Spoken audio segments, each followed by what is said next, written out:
Epistily nosoratan'ny apôstôly Paoly ho an'ny Romanina, toko 1:20. Manontany ary aho hoe: sao narian'Andriamanitra ny vahoakany? Sanatria izany, fa izao koa mba Israelita, taranak'i Abrahama, sady anisan'ny fokon'ny Benjamina. Tsia, Andriamanitra tsy nanary ny vahoakany, izay efa nofidiny rahateo.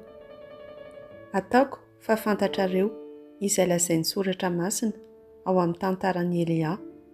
Fony Elia nitaraina tamin'Andriamanitra ny amin'ny Israely, nanao hoe: Tompo, ireo mpaminaninao no vonoiny, ireo alitaranao no ravany, ary izao rery no sisa tavela, nefa dia fofony ho faty. Inona kosa no avalin'Andriamanitra ny Elia? Efa nanokana 7,000 lahy ho ahy aho, dia ireo tsy nandohalika tam'sampy Baala. Toy izany koa ary amin'izao ankehitriny izao, misy olombitsy sisa tavela izay voafidy noho ny fahasoavan'Andriamanitra. Ary raha noho ny fahasoavana dia tsy avy amin'ny asa vitan'ny olona, fa raha avy amin'ny asa vitan'ny olona dia tsy fahasoavana intsony ny fahasoavana. Ahoana ary? Tsy nahazo izay nokatsainy akory ny vahoaka Israely, fa ireo voafidin'Andriamanitra no nahazo izany. No hamafisina kosa ny fony hafa rehetra, araka izay voalazan'ny soratra masina hoe: nomen'Andriamanitra fanahy mahadonto izy ireo, ka ny masony tsy mahita ary ny sofiny tsy mandre mandrakandroany. Hoy koa i Davida hoe: ho fandrika sy ho tonta ho azy ireo anie ny sakafony, ary ho fandoavana sy ho famaizana azy. Ho rakitry ny aizina anie ny masony ka tsy hahita, ary ho vovoka lalandava anie ny lamosiny.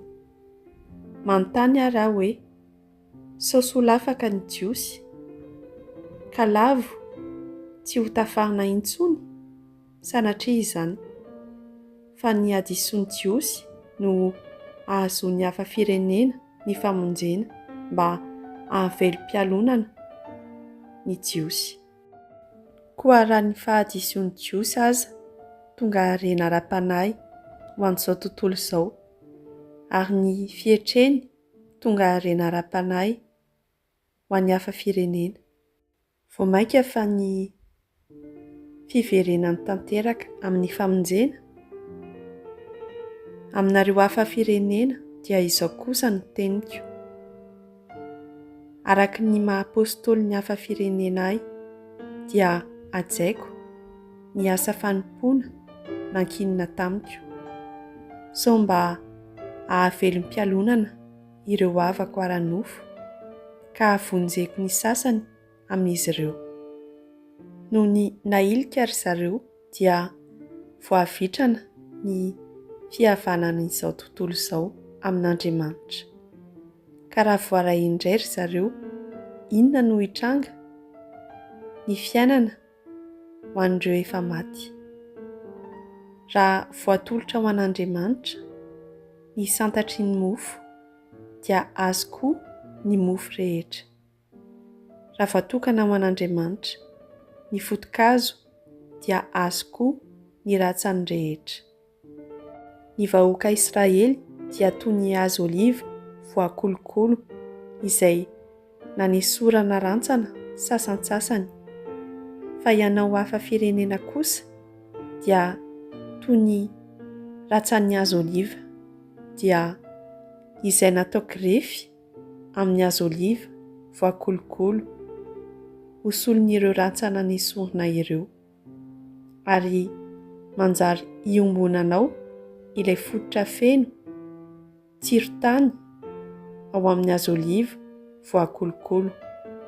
Koa aza mirehare amin'ireo rantsana nesorina ireo ianao, fa raha mirehare aza ianao, tsy ianao no mitondra ny foto-kazo fa ny foto-kazo no mitondra anao.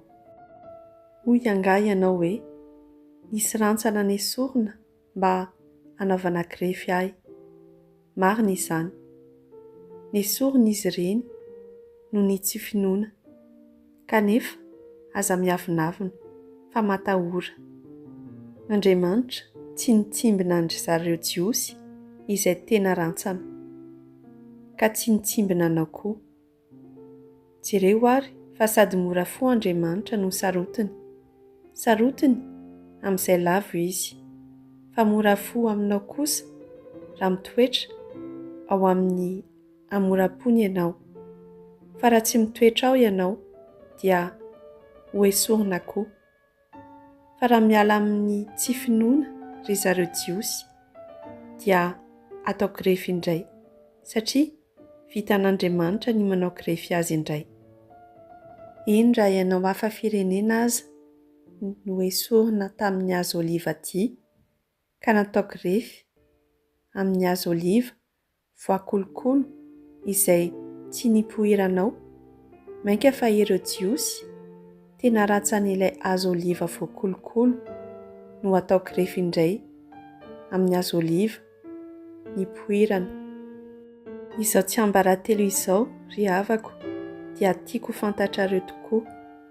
Fandrao hievy tena ho endry ianareo. Misy mafy fo ny sasany amin'ny vahoaka Israely. Mandrapitry ny hafa firenena rehetra amin'ny famonjena. Toy izany no ahavonjy an'i Israely manontolo araka ny voalazan'ny soratra masina hoe iaingy avao atsiona ny mpanafaka dia hanala ny ara-tsimpanahy amin'ny taranaka Jakoba. Izany no fanekem-pihavanana ataoko aminy rehefa voaesotro ny fahotana. Raha ny amin'ny vaovao mahafaly dia fahavalin'Andriamanitra ny jiosy noho ny aminareo, fa raha ny amin'ny fifidianana kosa dia malala an'Andriamanitra izy ireo noho ny amin'ny razana, satria tsy hanenenan'Andriamanitra ny fanomezam-pahasoavany sy ny fiantsony. Fa ianareo tsy nanaiky an'Andriamanitra fahiny, nefa nahazo famindrapo kosa ankehitriny noho ny tsy fanaiken'ny jiosy.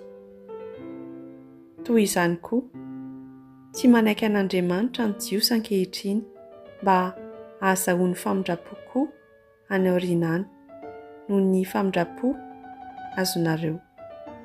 Eny, nohidin'Andriamanitra tanatin'ny tsy fanaikena avokoa ny olon-drehetra mba hanehoany famindrapo amin'izy rehetra. Endre tsy hita pesipesena ny harenan'Andriamanitra sy ny fahendreny ary ny fahalalany. Endre tsy takatry ny saina ny fitsarany ary tsy azo fantarina ny lalany. Ka hoy ny soratra masina hoe iza no mahalala ny hevitry ny Tompo ary zovy no mpanolontsaina azy? Iza no nanome zavatra azy voalohany mba handray valiny avy aminy? Fa izy no hiaviany zavatra rehetra. Izy no mihazona azy ary izy no hiafarany. Ho azy mandrakizay anie ny voninahitra. Amen.